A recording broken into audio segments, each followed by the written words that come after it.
ఇందాకనే చెట్లకి పైపు పైన పట్టుకోవడం చూడు. నిన్న వాళ్ళు తిప్పనికి ఏమైనా తిప్పాలా? ఏం చేస్తున్నానన్నా?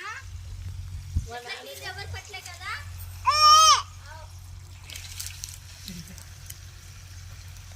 అదే లేడు పట్టుకోవడం చూడు. పైపు ఎంత ఏది ఎంత ఏ కథ. నీళ్ళు చూపండి, నీళ్ళు పడుతున్నారంటే నీళ్ళు ఏ లేరా, నువ్వు కూడా స్నానం చేస్తావు దాంట్లోనే. ప్రాణికి నీళ్ళు పడ్డామని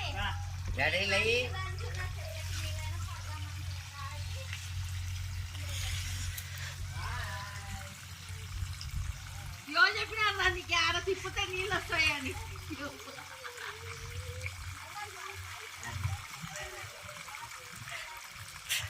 ఆదిత్య